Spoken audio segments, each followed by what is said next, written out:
بسم اللہ الرحمن الرحیم۔ صرف 5 منٹ کا مدرسہ قرآن و حدیث کی روشنی میں 11 رمضان المبارک۔ نمبر 1، اسلامی تاریخ۔ حضور صلی اللہ علیہ وسلم کی ولادت، خاندان اور پرورش۔ رسول اللہ صلی اللہ علیہ وسلم کی پیدائش عرب کے مشہور اور عزت دار خاندان قریش میں ماہ ربیع الاول پیر کے دن مکہ میں ہوئی۔ آپ کے والد کا نام عبداللہ تھا، جن کا انتقال آپ صلی اللہ علیہ وسلم کی پیدائش سے پہلے ہی ہو گیا تھا۔ دادا عبد المطلب نے اس در یتیم کا نام محمد رکھا۔ حضور صلی اللہ علیہ وسلم کی والدہ حضرت آمنہ قبیلہ بنو زہرہ کے سردار کی بیٹی تھی، جو عزت و شرافت میں قریش کی تمام خواتین میں باعزت سمجھی جاتی تھی۔ عرب کے دستور کے مطابق جب بھی کوئی بچہ پیدا ہوتا تھا تو اس کو دودھ پلانے کے لیے کسی دائی کے حوالے کر دیا جاتا تھا۔ اسی طرح آپ صلی اللہ علیہ وسلم کی پرورش بھی قبیلہ بنو سعد میں حضرت حلیمہ سعدیہ کے یہاں تقریباً 4 سال ہوئی۔ اس کے بعد والدہ محترمہ کے پاس مکہ واپس آ گئے۔ صرف 2 سال ہی والدہ کے سائے میں رہ پائے کہ ان کا بھی انتقال ہو گیا، چنانچہ آپ کی پرورش کی ذمہ داری دادا عبد المطلب نے سنبھالی۔ 2 سال ہی گزرے کہ ان کا بھی سایہ سر سے اٹھ گیا۔ اس وقت آپ صلی اللہ علیہ وسلم کی عمر تقریباً 8 سال تھی۔ پھر آپ کی دیکھ بھال اور پرورش کی ذمہ داری حقیقی چچا ابو طالب کے سر آئی۔ نمبر 2، اللہ کی قدرت۔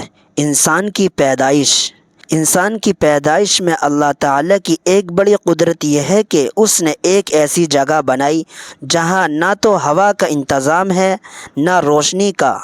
اس کے باوجود اللہ تعالیٰ 3 اندھیریوں میں بچے کو پالتا ہے۔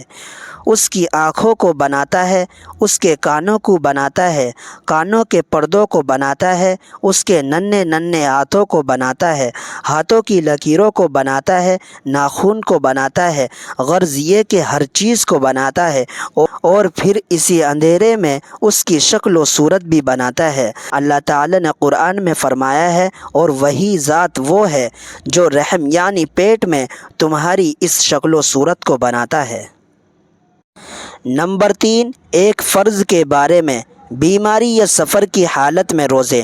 قرآن میں اللہ تعالیٰ فرماتا ہے، جو شخص بیمار ہو یا سفر میں ہو تو دوسرے دنوں میں شمار کرے، اس میں روزہ رکھنا واجب ہے۔ فائدہ: رمضان میں اگر کوئی شخص بیمار ہو جائے اور روزہ رکھنے کی طاقت نہ ہو، یا سفر میں ہو اور روزہ نہ رکھا ہو تو بعد میں اس کی قضا واجب ہے۔ نمبر 4، ایک سنت کے بارے میں، وتر میں کون سی سورت پڑھنا مسنون ہے؟ رسول اللہ صلی اللہ علیہ وسلم وتر کی پہلی رکعت میں سبح اسم ربک الاعلی، دوسری رکعت میں قل یا ایھا الکافرون اور تیسری میں قل ھو اللہ احد پڑھتے تھے۔ نمبر 5، ایک اہم عمل کی فضیلت، یتیم کی کفالت پر جنت۔ رسول اللہ صلی اللہ علیہ وسلم نے فرمایا، جو کسی مسلمان یتیم بچے کے کھانے پینے کا خرچ برداشت کرے گا تو اللہ تعالیٰ اسے جنت میں یقیناً داخل کریں گے، سوائے اس کے کہ اس نے کوئی ایسا گناہ کیا ہو جس پر مغفرت نہ کی جائے۔ نمبر 6، ایک گناہ کے بارے میں، غیبت کرنے کا عذاب۔ رسول اللہ صلی اللہ علیہ وسلم نے فرمایا، جب مجھے معراج کرائی گئی تو میرا گزر کچھ ایسے لوگوں پر ہوا جن کے ناخن سرخ تانبے جیسے تھے، جن سے وہ اپنے چہروں اور اپنے سینوں کو نوچ کر زخمی کر رہے تھے۔ میں نے جبریل علیہ السلام سے پوچھا کہ یہ کون لوگ ہیں جو ایسے سخت عذاب میں مبتلا ہیں؟ جبریل علیہ السلام نے بتایا، یہ وہ لوگ ہیں جو زندگی میں لوگوں کے گوشت کھایا کرتے تھے، یعنی غیبت کیا کرتے تھے اور ان کی عزت سے کھیلتے تھے۔ نمبر 7، دنیا کے بارے میں، دنیا کو مقصد نہ بنانا۔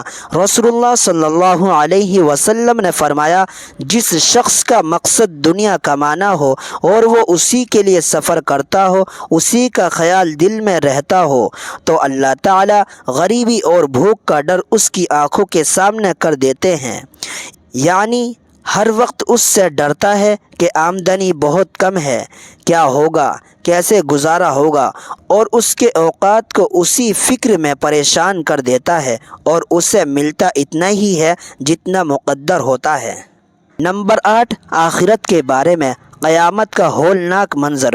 قرآن میں اللہ تعالیٰ فرماتا ہے، اے لوگو اپنے رب سے ڈرو، بے شک قیامت کا زلزلہ بڑی ہی ہولناک چیز ہے۔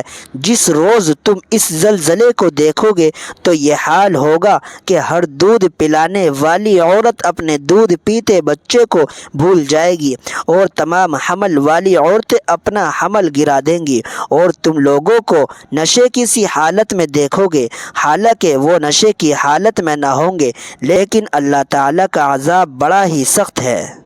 نمبر 9، طب نبی سے علاج، تلبینہ سے علاج۔ حضرت عائشہ رضی اللہ عنہا بیمار کے لیے تلبینہ تیار کرنے کا حکم دیتی تھی اور فرماتی تھی کہ میں نے رسول اللہ صلی اللہ علیہ وسلم کو فرماتے ہوئے سنا ہے کہ تلبینہ بیمار کے دل کو سکون پہنچاتا ہے اور رنج و غم کو دور کرتا ہے۔